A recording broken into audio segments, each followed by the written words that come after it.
Gaurko musika zuzenean telebista saioa grabatzeko Asuara etorri gara. Frakture taldearekin egin dugu hitzordua, argitaratu berri duten lehen disko luzea ezagutzeko. Gaur gurean, Traskore giroak, Frakture.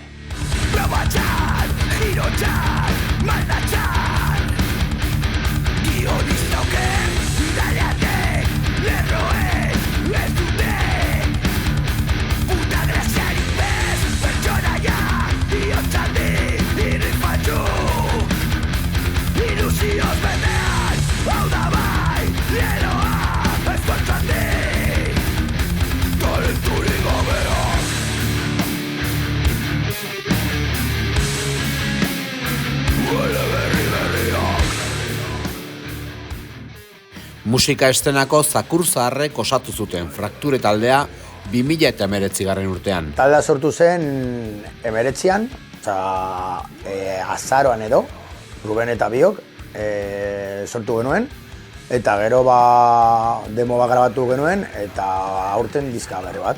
Nik Rubenekin ez nuen konziditu, baina beti kontzertutan ikusten ginenez, venga, zer egin behar dugu eta elkartuko gara, ezagutzen ginen. Gero Ibanekin, abeslari berriarekin, jo nuen No Humano taldearekin, oin dela 15 urte edo, eta Anderrekin, beste gitarra jolarekin, jo nuen Justa Bengantzaren azken denboraldian. Ni 2019aren ezakit iraian edo amaieratik izan zen eta Manolen deia jasotzen dut, WhatsApp bat edo esanez, interesatuta banengoen edo talde berri baten sartzeko. Eta behin, abeze nolako rolloa nahi zuen taldea izatea edo musikaren aldetik, eta esan zidan taldeak, betiko klasikoak, hori Sepultura eta horiek, Kultura Habituari, Anestesia eta horiek, eta zan nion baietz. Eta ziginen entzaiatzen, Imanol, Ruben beste gitarra eta ni hortik gutxi daia. Bueno, la historia viene de que Imanol y yo siempre hemos estado tocando en bandas diferentes y siempre queríamos hacer pues un rollito más all, Sepultura, Creator, estas cosas que nos gustaban de cuando éramos críos. Y bueno, pues han tenido que pasar un montón de años para que al final pues nos juntáramos de verdad. Yo no tenía banda, él andaba con otros proyectos, pero quería hacer este rollo, me llamó y después de estar dándonos la chapa durante 20 años en conciertos y eso de hay que montar un grupo, tío, no sé qué, pues al final cuajó. Eso. Sobre todo él súper contento porque nunca había hecho este rollo y es lo que ha querido hacer siempre. Ni printzipioz ez nintzen, Frakturen justu hasieran egon, niri deitu zidan Ruben, eta, Ruben deitzen badu, ala noa, bat seinal. Hor da, hemen etorri nintzen, azkenean proiektu polita zen, eta ametxe gaude. Hori, 2024, 5 urte, eta momentu hemen gaude, eta bizirik. Pues el mayo de 2023 vine aquí a hacer una reunión aquí con todos los componentes y en principio no iba a ser para cantar y al final pues acabó siendo el rollo para cantar, así que eso es. Y luego hemos ido trabajando a lo largo del año en lo que ha sido el disco de ahora y hasta hoy. Frakture sortzean argi zegoen taldeak hartuko zuen norabidea, Traskorea. Helburua hori zan hasiera batean. Eta Ruben eta biok Sepultura zaleak gara, hiru lehenengo diskak guretzat dira, Biblia bezala. Eta gero S.A. lehenengo diskak, Trauma, Birmoz, olako rollo 80ko hamarkadakoak. Gauza argi bat bazegoen, printzipioz. Tupa-tupa izan bazala. Gero deitu nahi duzuna, Traskore, Transmetal, Tras. Azkenean Traskore hartu genuen, azkenean ikusi genuelako Transmetala puro esala, eta punk hardcore hori geneukala beba, eta orduan esaku berean sartzen badugu, Traskore daukagu. Ni Manol ezagutzen nuen, berarekin beste talde batean jo nuelako, Ruben egon zela talde horretan, baina zuen nuen ez ginen kontziditu edo denboran. Eta hortik ezagutzen gara gutxi gora bera guztio, Justa Bengantza ditzen zen taldea, musika hardcorra edo zen, baina, beste garai bat zuen bai. Eta, hortik ezagutzen gara eta genekien zeintzu ziren gure zaletasunak edo guztuak musikalki eta guztiok geneukan argi, talde batzuk amankomunean, genituela, proiektu berria sortzen. Dago punkak, gero metaleroak, jarkoretak, eta gero ez metaleroa, baina traskore edo hemen Euskal Herrian ez dagoen beste, eta guk ez genuen erabaki hori egitea, irtetzen zitzaiguna, baina ez dago traskore edo transmetal hemen Euskal Herrian, hanbeste. Gero death metal, metalcore, pila bat, baina ez traskore edo guk behintzat gaur egun ez dugu asko ezagutzen. Frakture taldeak badu beren hortasuna, baino badira zenbait talde erreferente zuzenak direnak. Baditugu bi multzo, ezta? Bate Euskal Herrian, eta beste bat, internazional mailan, eta hori, Sepultura, lehenengo 3 diskak, S-arena Euskal Herritik batez be lehenengoa, eta anestesia berdin du, noiz izan, anestesia beti da anestesia, eta gero Slayerren gauza batzuk baditugu, baina ez hainbeste. Hori da, genekien gutxi gora bera 80 aldeko hamarkadetako taldeak edo gehien gustatzen zitzaizkunak zirela, talde berriak eta ez dira gure ez ditugu hainbeste gustoko. Baina genekien hori, esango dugu hori izango zela hildoa. 2020 urte amaieran argitaratzen da taldearen debuteko lana. Pandemiaren erdian izan zen, eta apenas aurkeztu ahal izan zuten zuzenean.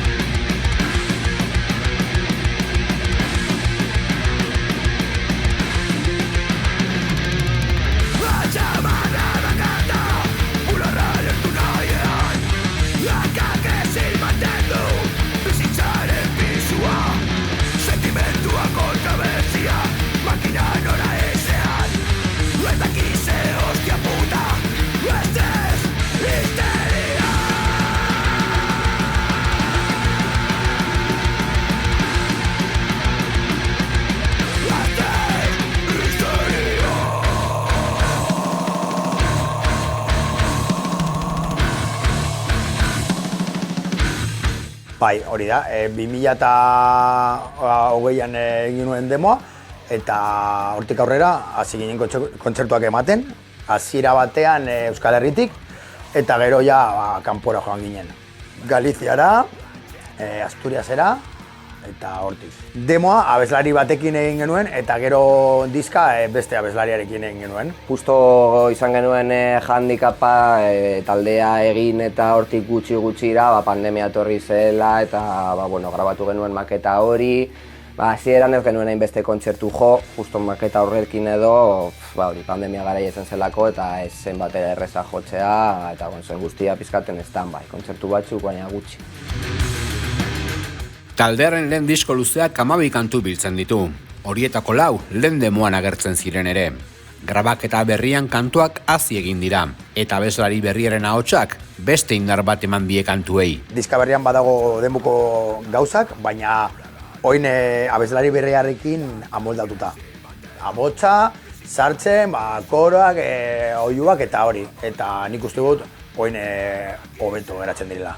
Bai, noski, azken finean da kanta horiek edo 4 dira maketatik diskara pasatu direna, 4 kanta horiek azkenean badau bagaje bat, ez dakit zenbat kontzertu, ez dakit zenbat entsaio urtea, gero eta gehiago edo hobeto ezagutzen gara elkarrekin, normala da gero eta hobeto edo esango dugu kanta horiek gero eta hobeto entzutea edo bere soinua gero eta hobeagoa izatea. Frakture taldearen musikak baditu zenbait ezaugarri. Gitarrak zorrotzak dira, base ritmikoa oldarkorra, eta ahotsak zuzenak eta erabatekoak.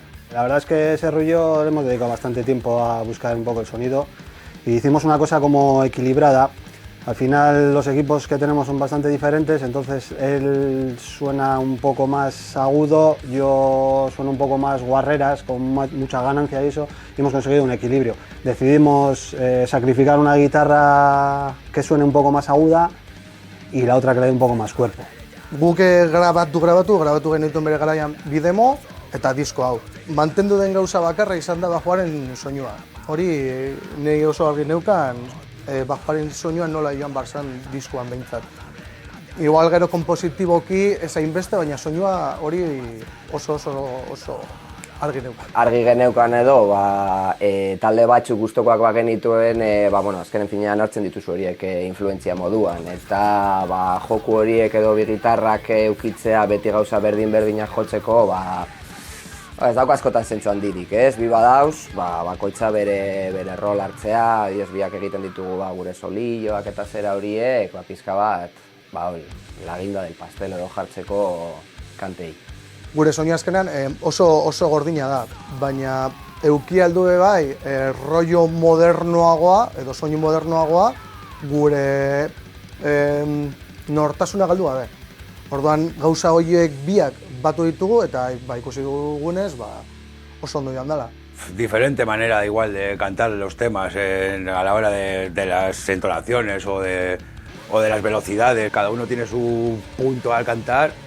Y pues la manera de alargar igual los finales o de la rapidez en los trozos rápidos y malos de batería, al final si no llegas a ir fluido ahí se nota. Entonces, pequeñas diferencias, tampoco creo yo, no sé, luego ya eso juzgaré a la gente que lo oiga, pero... Bai, eta hori nabartzen da, beste bi demoekin abesti bera, nola bakarrik hautsarekin abesti bera izan da, nola aldatzen da. Berak azkenean guretzako izan da pandemia ostean eta gero abeslariaren aldaketarekin behar genuen puntutxo hori animatzeko, disko berri bate grabatzeko eta dana saku berean sartzeko. 2024 honetan grabatzen dute lehen disko luzea. Bateriak eta hotsak Aritz Arregi estudiotan grabatzen dira, Usurbilen. Baxuak eta gitarrak taldearen entsegu lokalean. Bai, bera da esearen teknikoa eta dauka oso landuta hau. Eta nik berarekin kriston laguntasuna neukan eta proposatu nion. Eta oso ondo egin genuen, hemetik gitarrak grabau, gero ahotsak eta bateriagan, baina oso eroso gauzak berarekin eta gero beti hau zelan iruditzen zaizue, baina oso ondo azkenean. Aritzek batez be izan zen grabaketa produkzioa be, dokaizlea be gu izan garelako, orduan gauza batzuk be gure eskutik joan direla. Baina, lan potoloa berana izan da. Nahazketa egiterakoan edo ni egon nintzen gehien bate Aritzekin harremanetan eta izan zen, suposatzen dut, estudio batean bezala, ez? Osea, proba error, beti gustatzen zaizu, ze faltatzen da hemen, zen abaritzen duzu, pizkatxo baten joan ginen kantak elkar banatzen eta guztion ideiak hartzen eta Aritzi gure ikuspuntua pasatzen, bere moldaketak, prozesu hori etengabe, ailegatu arte puntu batera, non esaten duzu, onarte. Ondo da. Ben grabatu genituen basuak eta gitarrak, etorri ginen Anderrekin, eta hori, arratsalde pilo bat geratu ginen hemen, eta hemen dana grabatu zen. Eta gero hortik, estudiora. Eta Victor Garziaren masterizazioa izan zen, Aritzen ideia. Osea, berak normalean bere lanak ara bidaltzen dituelako. Orduan gu berataz fidatu ginen, eta, hor dago soinua.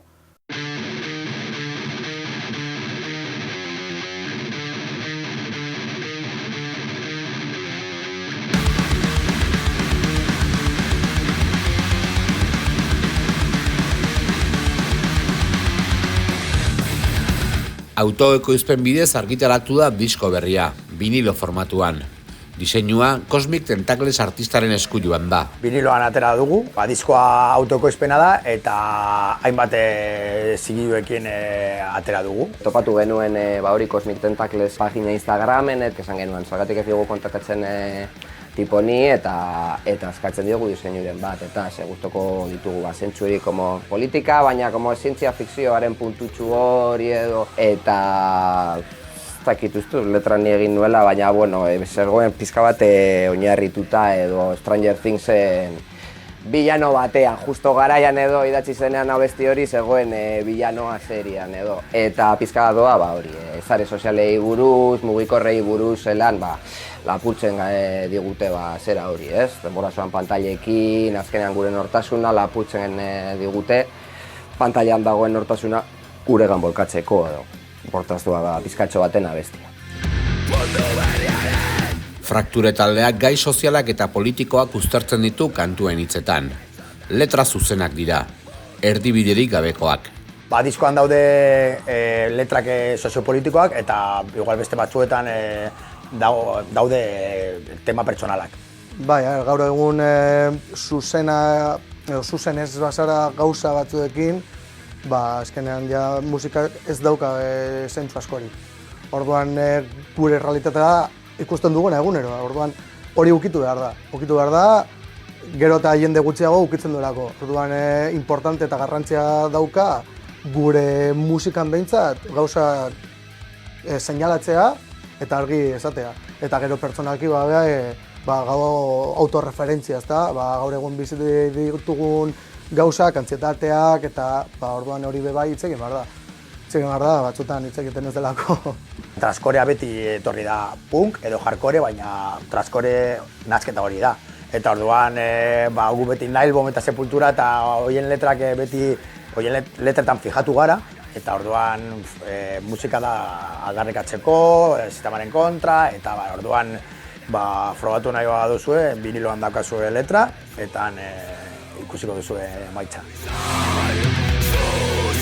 Diskoan bi kolaborazio izan dituzte, biak ahotsetan. Sofia Falkolika taldeko Juan abeslariak ez dugu ahaztuko kantuan aritu da, eta Escuela de Odio taldeko Pirri estopablazion abestian. Juanek bere ahotsa sartu zuen, ez dugu ahaztuko, Inigo Kabaka dedikatuta dagoen abestian, eta oso ondo egin zuen bere izaera jartzen, koroak eta oso gogorrak eta bortitzak eta oso ondo geratu da. Eta Pirri Eskuela de Odiokoa kolaborazioa dago estopablazion abestian, eta Pirri Eskuela de Odioren bebai letrak gurea bezalakoak dira, beti gai soziala, gai munduan dagoen arazoak beti zeu zer esateko, eta oso ondo eta Eskuela de Odio forever.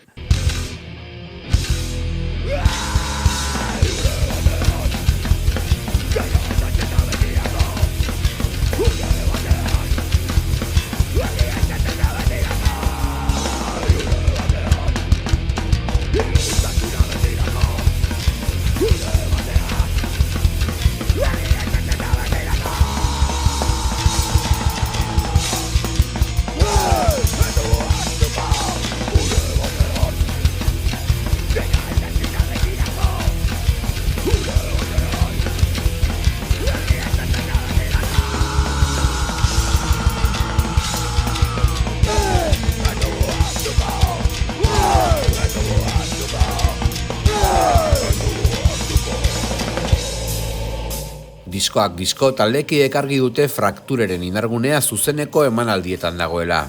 Fraktura azkenean da zuzenean. Gero diska oso ondo soinate, soinu oso ona dauka, dana oso ondo sonatzen du, baina gure kontzertuak dira Frakturaren esentzi hori.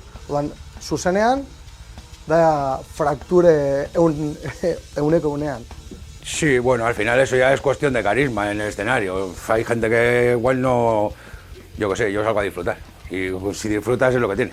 Al final lo transmites a la peña. También es verdad que tiene su parte fea. Cuando no disfrutas también lo ve la peña. Entonces, pero bueno, no hay ningún secreto para eso. Yo nunca he tenido secretos. Salir y disfrutar. Hori nabaritzen da abeslari berriarekin, jendea pizka bat gehiago mugitzen dela edo erakartzen duela publikoa gehiago, ez? Baina kantak azken finean musika den modukoa da, ez da musika bat kaineroa da, eta kaineroan nabaritzen da gehiago, pizondiago hartzen du, zuzenean esango du, eta zuzenean jotzen dugu gehiago estudioan sartzea baino. Parecía que no había tanto movimiento del rollo y la verdad es que se nota que cuando hay algo que le tira un poco a la peña, notas la respuesta. Y nosotros de momento la llevamos notando y sintiendo, que eso hoy en día ya es mucho decir eso, porque está el tema que como para andar... Azkenean ni beti izaten diete taldekidei, kontzertua ondo txarto joatea nik publikoan nabaritzen dut. Egon dira ez dakizen kagada, baina publikoa ondo egon da. Orduan ezin dute esan kontzertu txarra izan dela, publikoan edo nabaritzen baduzu como energia feedback hori, ez? Nos sentimos muy a gusto con grupos muy cercanos a nosotros, por ejemplo como Barbacore, Brumadensa, que son unos chavales de la hostia, Sangre, que están aquí al lado, Storbais. Hemos tocado 3 veces con ellos y para nosotros que los teníamos también de referencia ha sido la leche. Y luego también pues una mención especial a unos chicos de Albacete que se llaman Incordian, que tocamos con ellos aquí así de rebote un día en la Group en Portu y hemos hecho amistad, nos han llevado ahí a tocar y joder, es una bandaza de la hostia y son unas personas increíbles. Igual algún día, ahora igual si se junta Sepultura otra vez y nos llevan de teloneros, pues igual, ¿sabes? Lo más seguro que no se ocupan a la cara, pero bueno. Izan ere, taldearentzako mugarri bat, Resurrection Fest jaialdi ezagunean jotzea izan zen. Guretzako izan zen la hostia. Zu pentsa azkenean Espainia mailan behintzat referente bat dela. Resurrection da igual festivalen potentena.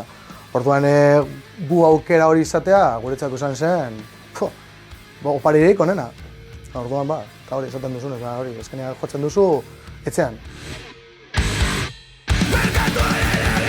Beste une garrantzitsu bat pasaren abuztuan gertatu zen, Bilbo Rock aretoan eskinetako emanaldian. Bai, azken finean larun bat zen Bilboko jaietan, hori bai bere bultzada dauka zentzu horretan, ez? Baina superpozik egon ginen bai aretoa zegoen topera, aforoa ez zigutena, itxi zituzten ateak ezin zen inor gehiago sartu, jendea pozik, mugimenduan aberitzen zen publikoan, superpozik. Diskoa kalean zuzenekoetan egurra banatzea dute asmo. Diskoan grabaturikoa zuzenean estandaraztea. Helburua da, behintzat hilabetero, bi kontzertu jo, eta hori, diska han aurkeztu lekuetan, eta hurrengo urtera begira hasia bilatzen gauzak. Ni gehien eskertuko nukena, ni nire aldetik edo, eta suposatzen dut taldearen aldetik edo bai, gero eta jende gehiago animatzea kontzertuetara etortzea. Punto. Berdin dio hemen, beste lekuetan, azken finean, hori, jende gehiago etortzen bada, bai aukera gehiago sortuko dira alde batetik edo bestetik. A ver, si ahora con el disco, pues los bolos que quedan de la gira de este año, del Monster of Rock, y luego, pues a ver, que viene el 2025, si todo sigue igual, pinta muy bien. Así que nos veréis por en bastantes sitios dando la turra.